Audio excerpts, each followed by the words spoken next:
Hello students, in today's session we are going to study the last layer of the ISO OSI model, which is the application layer.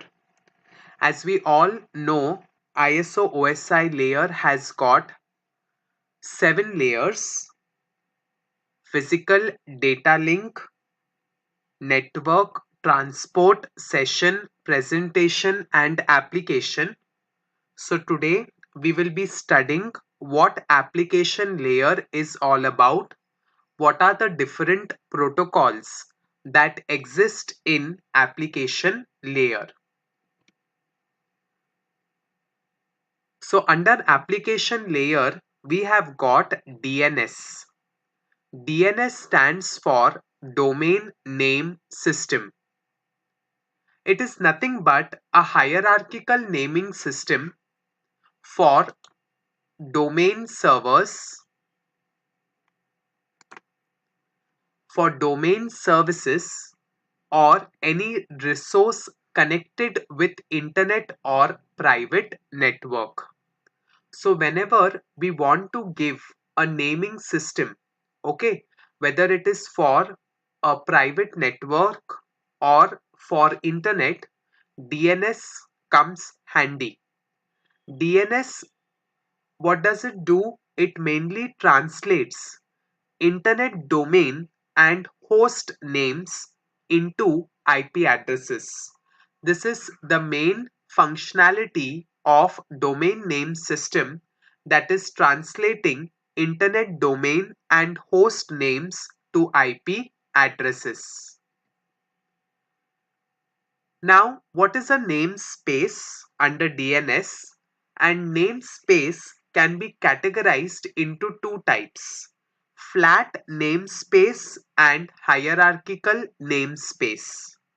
So a namespace is something that maps each address, IP address, to a unique name, and it can be organized in two ways. So every IP address is mapped to a unique name. So we will see examples in the subsequent slides. So namespace can be classified into two types: flat namespace and hierarchical namespace. In a flat namespace, a name is simply assigned to an address. A name in this space is nothing but a sequence of characters without any specific structure. The names may or may not have a common section. If they are having any kind of a common section, it does not hold any meaning. So in flat namespace, simply the name is assigned to that IP address, and name is nothing but a sequence of characters without any structure. We will see how the structure has got meaning in hierarchical namespace. So the disadvantage of this flat namespace is that we cannot use this in large systems such as the internet, because the internet must be centrally controlled to avoid ambiguity and duplication. So the name in the namespace, it does not hold any structure. We cannot use it to the internet to connect it or relate to the internet, because the internet, okay, it is spread all over and it is centrally controlled. So what will happen if we have got two names which are getting assigned or mapped to a same address? It will result in ambiguity or duplication issues. That is why usage of flat namespace is not advisable. Now, to overcome the problem of flat namespace under DNS, we have got hierarchical namespace. So what does this hierarchical namespace mean? The next slide has got a structure, a tree structure, that will give you much more clearer understanding. So in a hierarchical namespace, each name is made up of several parts. Your URL which is there, it has got a significance. Okay. So the first part can define the nature of the organization. For example, our own college URL www.sjcem.edu.in. Okay, so nature of the organization, EDU stands for education. The second part can define the name of the organization, that is SJCEM, St. John College of Engineering and Management. And the third part can define the department of an organization. So when the URLs are formed, they have got a significance and they are formed in a hierarchical manner so that every part has some significance. So in this case, the authority to assign and control the namespaces is decentralized. Okay, we don't have a centralized control. A central authority can assign the part of the name that defines the nature of the organization. For example, if it is educational organization, then it is edu.in. In stands for India. Edu stands for education. .com. .com is basically for company, commercial organizations. Right? Similarly, we have got .ac.in. .org for organizations. So there is a central authority that assigns the part of the name, okay, depending upon the nature of the organization and the name of the organization. The responsibility of the rest of the name can be given to the organization itself. For example, our college email ID website www.sjcem.edu.in /COMP. It's given by the organization, that is by the institute. So a central authority need not interfere in that. The organization can add prefix or suffixes to the name to define its host or resources. The management of the organization need not worry that the prefix chosen for a host is taken by another organization, because even if it is part of the address is the same, the whole address is different. Now we have got sjcem.edu.in. So there would be many organizations, right? Other engineering colleges which are using .edu.in. So it does not affect because the name of the organization that is selected is different. So the entire address will not be the same. There will be some difference in the URL. So from flat namespace and hierarchical namespace is preferred as compared to flat namespace under domain name system. So this is the domain namespace, a figure. To have a hierarchical namespace, a domain namespace was designed, and in this design, the names are identified in the form of an inverted tree structure with the root at the top. Okay, so the root is present at the top, which is an inverted tree structure, and it has got 128 levels starting from level 0 to level 127, where level 0 is the root node. So you can see over here, we can have domain namespaces under different categories: .org, arpa.com, .edu. And within that, we can have several other bifurcations which can go up to your level 127. So this is another example of internet domain namespace where we have got generic as well as country wise. So you can see .in is for India, .jp is for Japan, .us is for United States, right? Generic we have got .com, .edu, .gov. This is for government organizations. .mil, it is for military. Now .org, organization, ACM, IEEE are two separate organizations. So acm.org, IEEE.org. Getting the point? So it will be jack.acm.org, jill.acm.org. If I'm talking about this particular example, so it will be robot.ai.cs.yale.edu. And if we are talking about India, then it is .in. So this is how it works. It is a small portion of how the internet domain namespace looks. Now coming to the features of DNS, a lookup mechanism is used for translating the objects into other objects. A globally distributed, loosely coherent, scalable, reliable dynamic database. So what is it? DNS is globally distributed domain namespace.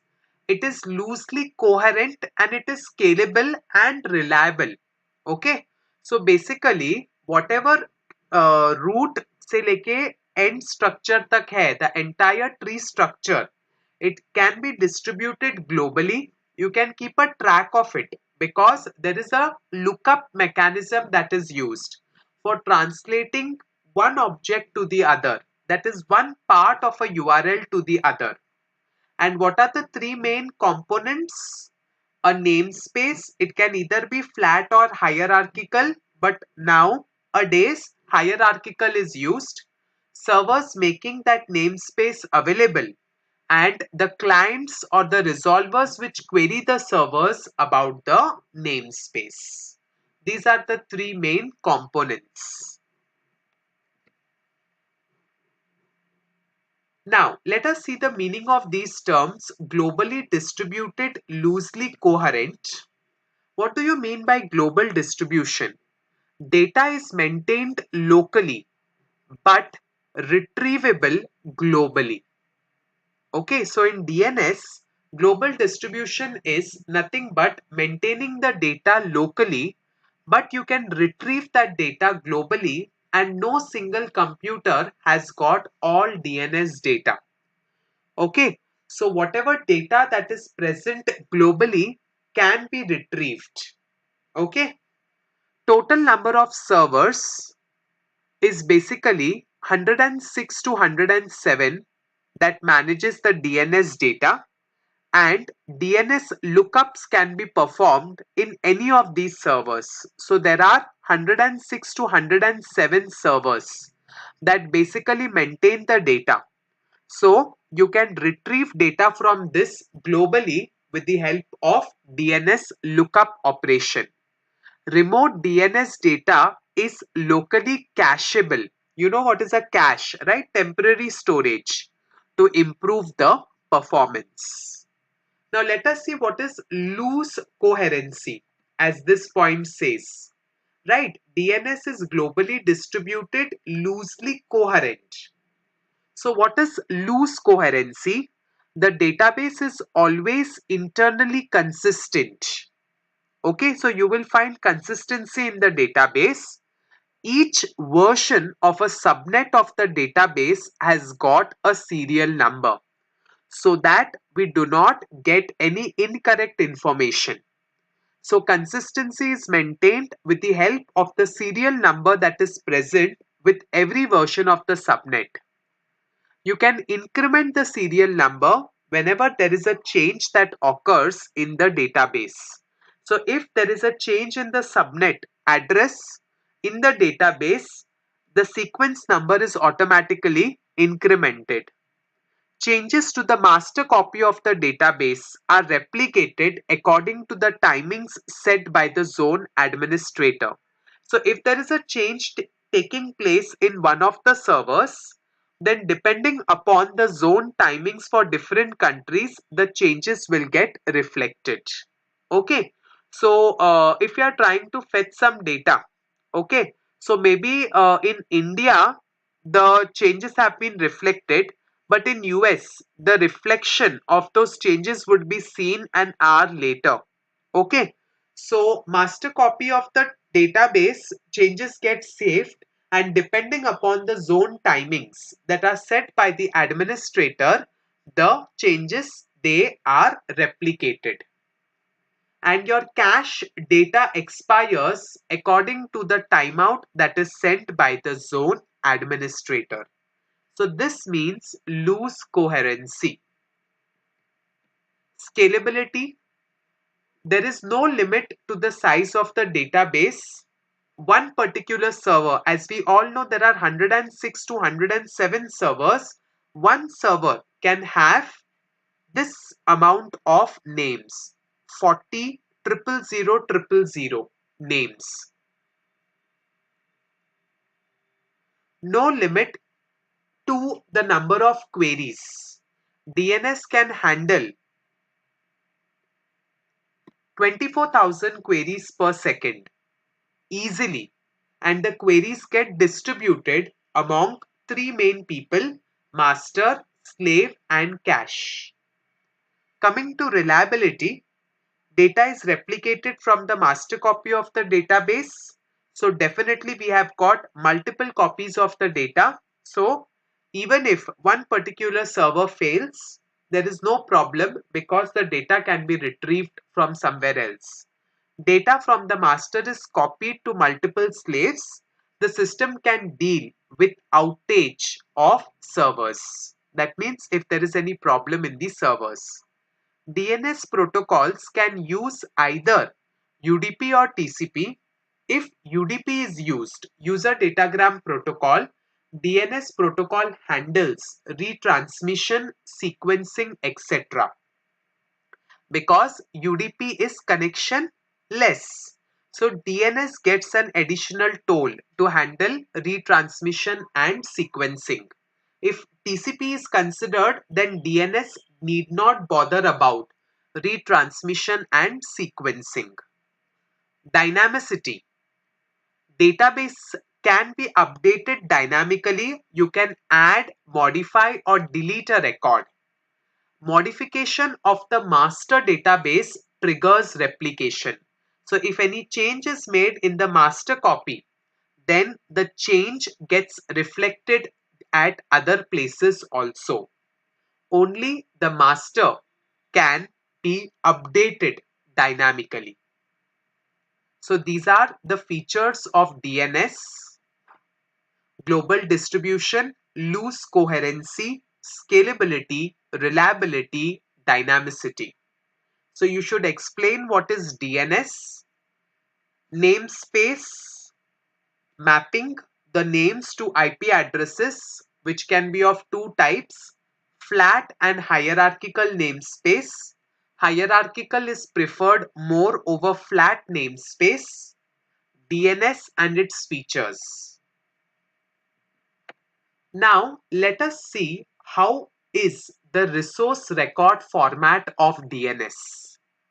So this is the header format, I would say, or the record format, how the data or the record is stored by DNS, domain name system. So each domain name, in other words, every node that is present in the tree is associated with a record, and that record is called as resource record. So every node that is present in the tree is linked to a record, and that record is nothing but your resource record. The server database consists of resource records, and this is the format of a resource record that DNS uses. So we have got different fields. We will study each of them in depth: domain name, domain type, domain class, TTL, that is time to live, resource data length, and resource data. So let us see all these fields in depth. Now domain name. This is a variable length field. It is not a fixed length field that contains the name of a domain. It is a duplication of the domain name in the question record. Okay, so basically it's just a duplicate of the domain name. Since DNS requires the use of compression everywhere a name is repeated, this particular field is a pointer offset to the corresponding domain name in the question record. So we have got resource record and question record. So whatever domain name is stored in the question record, its duplicate gets stored in the resource record, and this particular domain name field is acting as a pointer to the corresponding domain name that is present in the question record. So question record also stores domain name and resource record also stores domain name. So the domain name, okay, that is stored in the question record, simply the pointer acting as a pointer is carried out by the domain name that is present in the resource record. Now let us see the other fields. Domain type. This field is same as the query type field in the question record. So same thing, question record also includes a field called as the query type, and in resource record it is like the domain type. So what it is trying to say over here is this field is the same as the query type field in the question record, except the last two types are not allowed. Now let's see what are those. Domain class. This field is the same as the query class field in the question record. So basically we are trying to map the fields that are present in the question record with those that are present in the domain class, in the resource record. So domain type is same as that of the query type field which is present in the question record. Query type का meaning क्या है? Whatever query you are basically typing about a particular domain, that information must be fetched.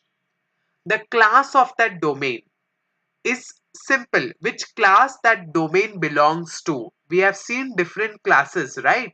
.org, .edu, .ac.in, .com, right? TTL. TTL, time to live, is a 32-bit field that defines the number of seconds the answer is valid. Okay, so it basically keeps a track of how much time it is going to wait. So the receiver can cache the answer for this period of time. ऐसा होता है ना, when you are checking for some URL, automatically you just type the first two parts of a URL and you get suggestions and you click on it, right? So क्या होता है, because that particular information is present in the cache, so फटक से it is able to retrieve. Okay. A zero value means the resource record is used only in a single transaction and it is not cached. So when you are searching for some URL for the first time, then the time taken for that particular URL to retrieve would be more as compared to other URLs, which you have frequently used and they are stored in the cache. The length of the resource, data length of the resource, it is a 16-bit field that defines the length of the resource. That is when you get the information. Okay, so see over here, domain name, domain type, the class of the domain, time to live. Time to live 32-bit field hai, and resource data length is a 16-bit field.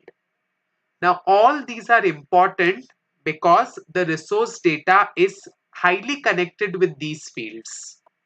So now let us see what resource data means. This is once again a variable length field that contains the answer to the query. So whenever a query has been put by a client and the server is trying to provide that response, the actual response is stored in the resource data. So a variable length field that is containing the answer to the query. or the domain name of the authoritative server. The format and contents of these fields depend upon the type of the value. Okay, so everybody does not ask for a similar type of a question where the server sends the response. So the format will change. Okay, and this is one such typical format that is given. So the resource data, this part which is there, it includes various other fields. For example, number, a domain name, offset pointer, and character string. So this is written in octets. Number is written in octets. Okay. So IPv4 address is a 4-octet integer, whereas IPv6 address is a 16-octet integer. So here the concept of octets is followed. That is multiples of your 8. Okay. Domain name. Domain names are expressed as a sequence of labels. Each label is preceded by a 1 byte length field that defines the number of characters in the label. So domain name has got a sequence of labels and every label has 1 byte length. The length is of 1 byte for each label that a domain name has. Since every domain name ends with a null label, the last byte of every domain name is the length field with value 0. So domain name का जो last field रहेगा, its value will always be 0. What is an offset pointer? Domain names can be replaced with an offset pointer. An offset pointer is a 2 byte field, whereas domain name is a 1 byte field, and each of the two higher order bits are set to 1. Domain name में the last field is null and we replace it with the value 0, and in offset pointer it is a 2 byte field, so we will be having the last two values as 1 1. Then we have got a character string. It is once again a 1 byte field like your domain name, followed by the number of characters that are defined in the field length. Okay, that is this part, field length, resource data length. Okay, so the length field is not restricted like the domain name length field.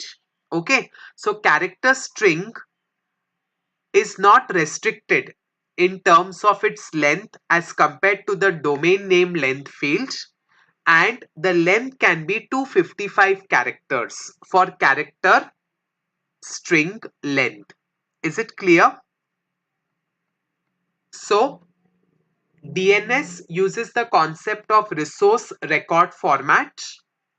So every domain name is associated with a record, and that record is nothing but called as your resource record.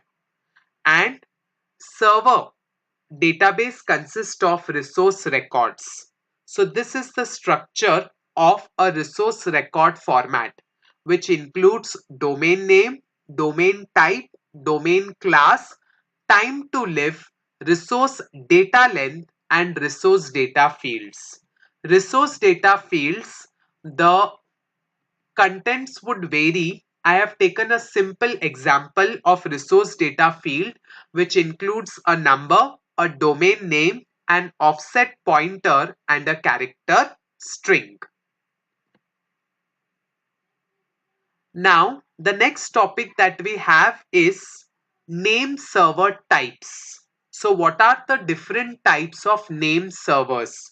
Domain name system and domain name servers. So domain name servers are of three types: primary master, secondary master, and caching name server. So what is a primary master? Primary master builds its database from files that were pre-configured on its host. That is why. So a database is built how? by pre-configuring, okay, from the host. And that is why they are called as zone or database files.